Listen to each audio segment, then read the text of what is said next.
Good morning student. आज हम class 8 Hindi second में हिंदी सेकंड में भाषा और व्याकरण पढ़ाएंगे। भाषा और व्याकरण में सबसे पहली चीज है भाषा। भाषा क्या है? सबसे पहले भाषा क्या है? भाषा शब्द भाष धातु से बना है, जिसका अर्थ है बोलना या वाणी। तो भाषा जो है वो ईश्वर का दिया हुआ एक ऐसा वरदान है जिसके द्वारा मनुष्य अपने मन के भावों और विचारों को दूसरों को समझाता है। ये वरदान जो है ईश्वर ने पशु पक्षियों को और जानवरों को नहीं दिया, ये मनुष्य को मिला है ताकि मनुष्य अपने मन की बात अपने साथ वालों को समझा सके। जानवर अपने हिसाब से, उनको बोलियां दी गई हैं, वो अपने हिसाब से बोलकर अपनी बातों को एक दूसरे को समझा लेते हैं। लेकिन ये वरदान केवल मनुष्य को मिला है कि मनुष्य अपने दिमाग से सोच के अपने मन की बातों को एक दूसरे को समझाता है और दूसरे की बातों को समझ सकता है। इस प्रकार हम भाषा को कह सकते हैं कि भाषा वह साधन है जिसके द्वारा मनुष्य अपने मन के भावों को दूसरों को समझाता है तथा दूसरों की बातों को सुनकर स्वयं समझता है। तो इसको हम कहते हैं भाषा। और भाषा का रूप बहुत ही व्यापक है, क्योंकि भाषा पूरे क्षेत्र में ज्यादा देश के अधिकांश भाग में एक ही भाषा बोली जाती है। भाषा का रूप व्यापक होता है। फिर दूसरा है भाषा के रूप। भाषा के रूप कितने? भाषा के मेन रूप जो है वो 2 माने जाते हैं, लेकिन तीसरा रूप भी माना जाता है सांकेतिक भाषा। तो सबसे पहला हम देखते हैं मौखिक भाषा। सबसे पहले मौखिक भाषा है। मौखिक भाषा वो भाषा होती है जिसके द्वारा मनुष्य बोलकर अपनी बात दूसरों को समझाता है और दूसरे के द्वारा बोली गई बात को खुद समझता है। जैसे हम आपको पढ़ा रहे हैं, टीचर का पढ़ाना, नेताजी का भाषण देना, रेडियो का सुनना, ये सब चीजें जो है वो मौखिक भाषा होती है जो हम सुनते हैं। और दूसरा है आपका लिखित भाषा। लिखित भाषा जब हम कोई चीज अपने लिख कर किसी दूसरे को बताते हैं या समझाते हैं, जैसे पत्र लिखा जाना या समाचार पत्रों का पढ़ना, तो ये जो है वो लिखित भाषा है। और इनसे हटके एक भाषा आती है सांकेतिक भाषा। सांकेतिक भाषा जब हम अपनी बात को इशारों के द्वारा, ना बोलकर ना लिखकर, इशारों के द्वारा दूसरों को समझाते, उसको सांकेतिक भाषा कहते हैं। सांकेतिक भाषा का सबसे अच्छा उदाहरण है ट्रैफिक पुलिस का।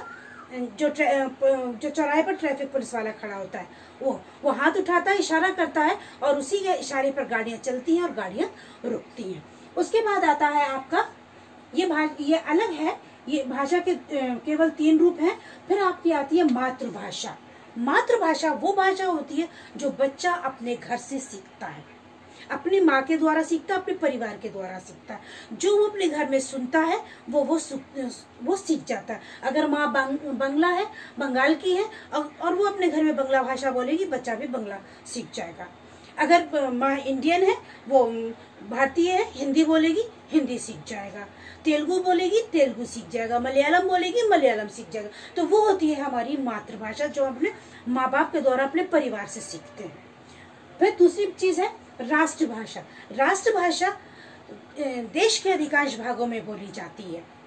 राष्ट्रभाषा तो राष्ट्रभाषा जो है हमारी इस वक्त हिंदी है, क्योंकि हमारे देश में राष्ट्रभाषा बोली जाती है, हिंदी बोली जाती है, वो हमारी राष्ट्रभाषा होती है जो देश के व्यापक क्षेत्र में बोली जाती है। तीसरी है आपकी राजभाषा। राजभाषा वो होती है जिस भाषा में सरकारी कार्यालयों में काम करवाया जाता होता है। तो हमारे देश में सरकारी कार्यालय में 2 भाषाओं में काम होता है, हिंदी और इंग्लिश। इसलिए हमारी राजभाषा जो है हिंदी भी है और इंग्लिश भी है। उसके बाद आता है बोली और भाषा में दोनों में अंतर है। भाषा जो है उसका रूप व्यापक है, लेकिन बोली जो है वो सीमित क्षेत्र में बोली जाती है। उसका क्षेत्र सीमित होता है। जैसे अगर हम हरियाणा चले जाए तो वो हरियाणवी बोली जाएगी, बंगाल चले जाए तो बंगाली बोली जाएगी। यानी हर जगह हम चले जाएंगे, उनकी जो बोली है वो अलग होती है।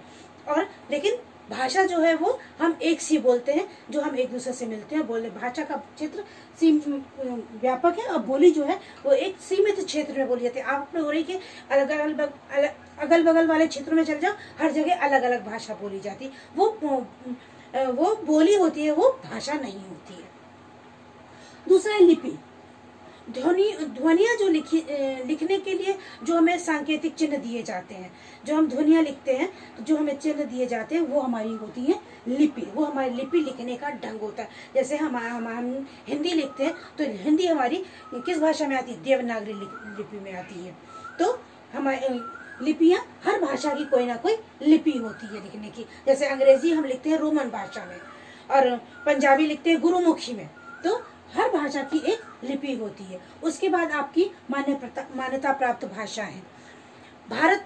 हमारे भारत में संविधान के द्वारा 22 भाषाओं को मान्यता दी गई है। ये जितनी भी भाषाएं हमारी हिंदी, अंग्रेजी, संस्कृत, उर्दू, कन्नड़, तेलुगु, तमिल, बोडो, कश्मीरी, जितनी भी मिला के पूरी 22 भाषाएं जो हमको संविधान के द्वारा दी गई है, मान्यता प्राप्त है और अपने अपने क्षेत्र में वो बोली जाती है। फिर उसके बाद है मानक भाषा। भाषा का क्षेत्र इतना व्यापक है कि उसमें कई बोलियां, कई तरीके की भाषाएं आके मिल जाती है, इसलिए उसमें बैलेंस बिगड़ जाता।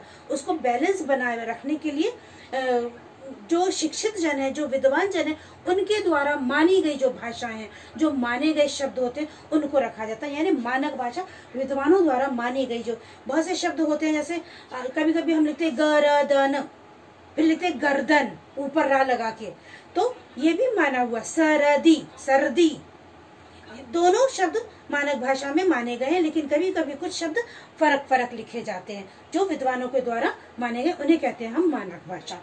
तीसरी आपकी आती साहित्य। साहित्य की 2 विधियां हैं। साहित्य क्या है? किसी भी भाषा का जो लिखित ज्ञान वो होता है, कोश होता है, ज्ञान का कोश, उसे हम साहित्य कहते हैं। जैसे हिंदी का साहित्य, संस्कृत का साहित्य।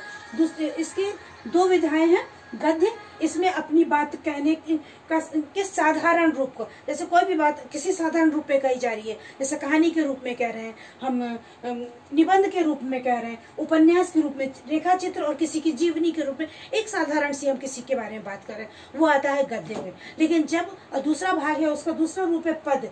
जब हम अपनी बात बात काव्य के रूप में तो कविता है, छंद है, सोरठा है, उसमें कहते हैं, गीत के रूप में कहते हैं, तो वहां पर आता है पद साहित्य। ये पद साहित्य के उदाहरण है। फिर उसके बाद आपका आता है व्याकरण। व्याकरण वो साहित्य जिसके द्वारा, व्याकरण में शास्त्र जिसके द्वारा हम अपने भाषा को, हिंदी भाषा का या कोई भी भाषा का या अंग्रेजी भाषा का सही उचित ज्ञान प्राप्त करते हैं। क्योंकि जब तक हमको व्याकरण का ज्ञान नहीं होगा, हम कोई भी भाषा का उचित ज्ञान प्राप्त नहीं कर सकते। ये पाठ हमने आपको बहुत छोटे में समझाया, और इसके लिखित क्वेश्चन आंसर आपको दिए जाएंगे, जिसको आपको जल्द से जल्द कॉपी में करना है और उसको भेजना है। ठीक है, आज के पाठ में केवल इतना ही। ओके।